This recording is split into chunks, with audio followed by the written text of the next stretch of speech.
Ladies and gentlemen, welcome to Renee Box Young. This is a platform where we simply discuss, critique, analyze, and simply talk about the sport of boxing in a level-headed fashion. You know how it is. Subscribers since day one, recent subscribers, man, I really appreciate each and every one of you. You are all awesome. Thank you so much for tuning into the premieres of my videos, watching the premieres in real time. Tuning into the flash lives when I go flash live, when I go live out of nowhere. Family's just been awesome. You guys are all awesome. You make the community, definitely. We are one. You know how it is, definitely. If you're a new listener, this is a platform, like I said a moment ago, where we simply discuss, critique, analyze, and simply talk about the sport of boxing. We just love the sport of boxing. That's what it is here, and I want to get right to this. When it comes to sticky situations or, controversial issues and things of that nature when it comes to fighters, pro boxers, I try to be kind of careful in what I say, especially in this case that we're going to see right now. I mean, I guess it's considered a case or what have you. I don't know, but it kind of like the video I just pumped out, and thank you guys so much for watching it, commenting in the comment sections of that video of, Amma Williams, and the how people are saying that he has psychological issues and things of that nature. I broke that down. And, when it comes to issues like this or topics like this, got to be really careful in what I say. You know what I mean? Just to show my respect, and this concerns Felix Verdejo, man. Great fighter. He recently fought, or his last fight, I guess we can say, right? His last fight was with Nagatani. He lost, but he just has a couple losses. I mean, he's a great fighter, though. I mean, he has skills. And his only two losses were against tall guys. Seems like he has problems. I've been explaining that as far as, his skills, and challenges in the ring. It seems like he has problems with tall guys, who have a long reach, but he put up a great fight against Nakatani. Unfortunately lost, but hey, hats off to Nakatani, definitely. And it's about him, Felix Verdejo. Let's get right to it. You probably heard this and seen it somewhere else, but I want to show you, right from the source, boxingscene.com, link in the description, you know what it is. Says here, report Felix Verdejo questioned by authorities over missing woman in Puerto Rico. I mean, let's get to it. It's in Puerto Rico. So it says here, Felix Verdejo is a person of interest in an investigation of a missing woman in Puerto Rico. The 27-year-old lightweight from San Juan has been summoned to meet with authorities. He's being questioned, who are presently detailed to search for Keishla Marlon Rodriguez Ortiz, also 27, and who has been missing since Thursday morning. Verdejo and Rodriguez were alleged to have been romantically involved at one point, according to a report from Puerto Rican news publication El Vocero. So we continue here. It says, Verdejo was contacted by El Cuerpo de Investigaciones Criminale, I think. Okay, agents on Thursday evening. Verdejo reportedly shut down the interview, not wishing to comment without his attorney present. I'm not even trying to say or slightly think that he's guilty or what have you, but, that's as far as your rights. Obviously, I think, this whole thing's in Puerto Rico, so I mean, I don't know too much about the Constitution and things of that nature in Puerto Rico, but, that's, anybody would do that, if you're called in for questioning. Not anybody, but people who want to, it's a touchy thing, like I said, man. People who want to, it's just sometimes best not to speak in certain situations, And Felix Verdejo exercising his right, just put it that way, right, obviously, to have an attorney present. So he knows what he's doing here, okay? So let's continue here, all right? It says here, so he shut down the interview because he wants his attorney present. It says here, sources have informed boxing.com that Verdejo and his attorney honored an agreement to meet with CIC officials on Friday as this goes to publish.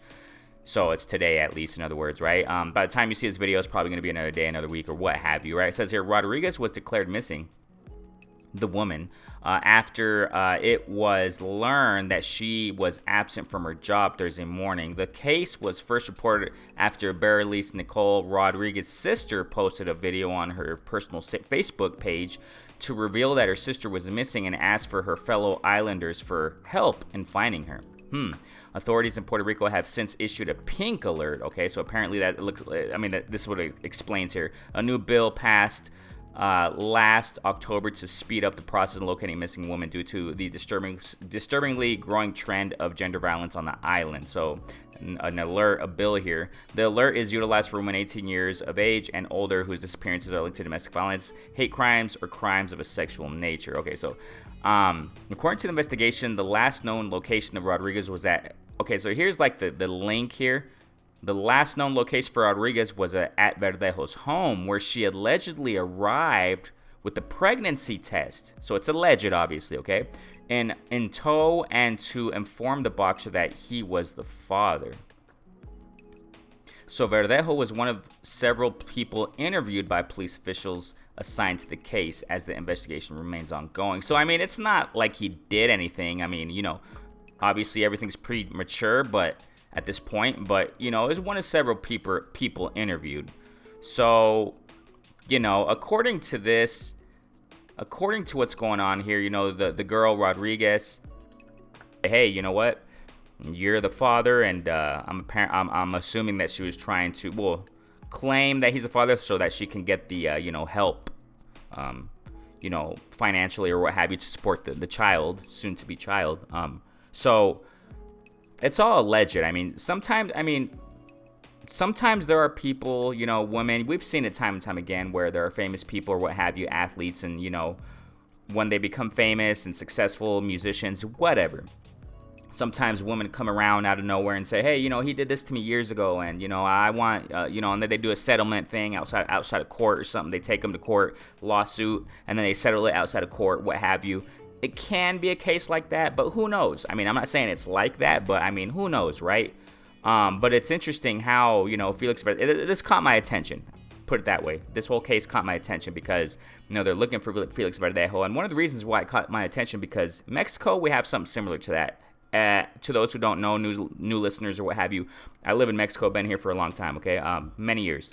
And here in Mexico, like, there's a movement also, like, for a movement against, kind of similar to the pink law, it looked like, right? The pink law or something that we just read in the article regarding Puerto Rico and a bill that passed, right? To protect women who are victims of violent crimes and sexual assaults and things of that nature by, you know, and violent things that are done to them. And in Mexico, we kind of have a similar movement to that, you know, where there's like an anti-macho movement. It's a sad thing because, I mean the macho stuff. I mean, unfortunately, you know, Latin America at least, or at least Mexico, and it looks like Puerto Rico to a certain extent maybe, but at least Mexico has a problem with that. Like, you know, macho, like, you know, you do what I say and shut up. You know, it's just bad. It's bad all around. It's bad for families, you know. I know it's a controversial issue, but I disagree with the whole macho thing because it's like, you know, the man does whatever the man says you got to do, and I don't care if you have, you know, if you make sense. Woman, shut up and do what you got to do. You know, it's kind of like that, and it's bad. It's bad. And it looks like, you know, Puerto Rico, I'm not saying it's a macho problem, but like, you know, it looks like they passed a bill, you know, to protect women, and I think that's great, you know. So who knows, man? I mean, who really knows what's going on? And it caught my attention because, you know, it's Felix Verdejo, it's pro boxer, and he wants to have a lawyer present. So who knows what's going to happen, really? Time will tell, and all I can say is this: I hope justice is served. You know, I hope justice is served. She disappeared just for the fact that, you know, authorities are coming to ask you something that's not, you know, any light thing. Recently it's funny because, you know, for the past, I can't put a time frame, but I've been, you know, researching on interrogations in the United States. At least in the United States, you know, interrogations from detectives, they're quite lengthy. They're very lengthy. You know, they are experts. You know, detectives are experts in interrogations, man. And that's something I wanted to point out in this video, too. In Puerto Rico, I have no idea. But, you know, in Mexico, you know, they're experts, too, man. I mean, they know how to interrogate. They know how to question. They use body language. They use, you know, certain tone of voice at first. You know, sometimes they do a friendly approach, and then after that, they do a fear tactic where they try to scare you into admitting something that you did, or maybe even you didn't do. So that's the dangerous part of, you know, when it comes to interrogations. Sometimes, you know, I've seen so many videos where, you know, the detectives use a scare tactic, right? After the friendly tactic hasn't worked for hours. And that's another thing. I mean, sometimes interrogations last for hours and hours, and the suspect gets tired, exhausted psychologically, emotionally, and then that leads them typically to confess. And that's some of the tactics that, interrogators use and detectives. And Felix Verdejo, man, that's why I say, like, he's exercising his rights. He says, I want my attorney present. And because when it comes to authorities questioning you, they want to have a talk with you.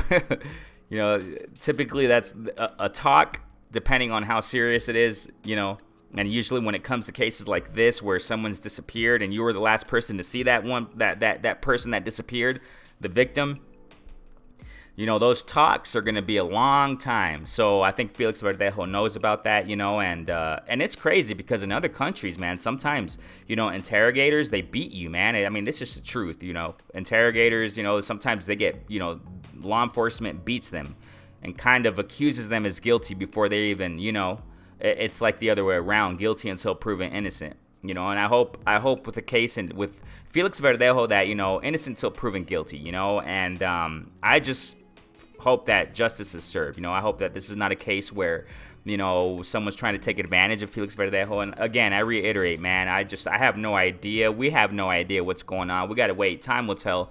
But I hope the girl is safe. I hope she, pops up somewhere and says, hey, there was a whole mishap in this whole thing and, everything's good.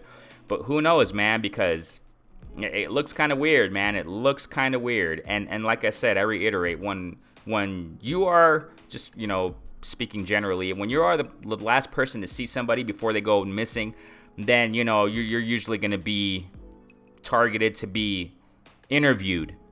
Maybe not guilty or whatever, or you're going to be a suspect, something, but you are going to be targeted to be interviewed. And it does seem kind of suspect to a certain degree, but it's all alleged. That's the thing there. She allegedly went, to him and said, hey, this is, I'm pregnant and you're the father. And, but we'll see what happens, man. I mean, by the time I post this video up, I say this time and time again when it comes to news, boxing news and stuff like that, because it's true. I mean, it's just everything's breaking every time. So every second, every moment, we see something new about something that we just talked about. You know what I'm saying? So by the time I post this video up, there are probably going to be more developments, But I just hope justice is served. And if this is all just, an attempt to take down Felix Verdejo with, to trick him or something like that, a plot, it's sad. And if, on the other hand, if something really did happen on Felix Verdejo's part, it's sad too. Any way we look at it, if it's one or the other, or it's sad. And it would be great if this is just whole mishap, if all this is just a mishap and he's not, nobody's guilty and nothing happened, and life goes on, everything's fine. I hope that it's like that, and I hope the girl's safe. I hope that the woman is fine, Miss Rodriguez, right?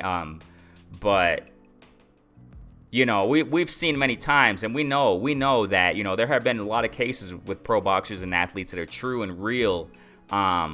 They're human beings, man. They're human beings and things happen, man. Life happens. Sometimes decisions are made. I've talked about that in several videos on my channel.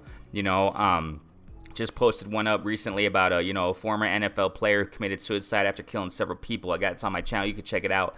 And it's like sometimes people, they're human beings, man. I mean, sometimes we look at, celebrities, generally speaking, like they're on cloud nine and, they're untouchable and they never do anything wrong or something. But, this is life, man. This is the real world. Fighters are human beings too. And it would just be tragic and horrible if something, if he did something. But, we'll see, man. It just makes me speculate a lot. A lot of speculation when these kinds of things come out into light, come out to public. But we'll see, man. We'll see what happens with the, the interview, right? The authorities interviewing and asking them things. And we'll see what results. And I just hope the best for everybody. And I hope justice is served if that's the case. So we'll see, man. What do you think about this? And obviously it's quite premature, right? To get into any conclusions at all. But we'll see what happens. You can check the link in the description of the article. You can read it, but we read most of it, you know what I'm saying? But you can check it out. What do you think about all this, I just hope the best for these, for everybody involved, right? We'll see what happens, man. Renee Boxyoung, thanks so much. Go ahead and like and subscribe if you're a new listener. It doesn't cost you anything. Hit the notification bell also because, I do flash lives constantly, so when I go live, you'll get to notice, on your channel. in your notifications when I go live. You can tune in, be a part of the community, definitely. And I thank you guys so much. Everybody who's been rocking with me since day one, recent subscribers, welcome to Renee Box Young. Thank you so much. A platform where we simply discuss, critique, analyze, simply talk about sport of boxing in a level-headed fashion, definitely. Thanks so much. Renee Box Young. Peace out.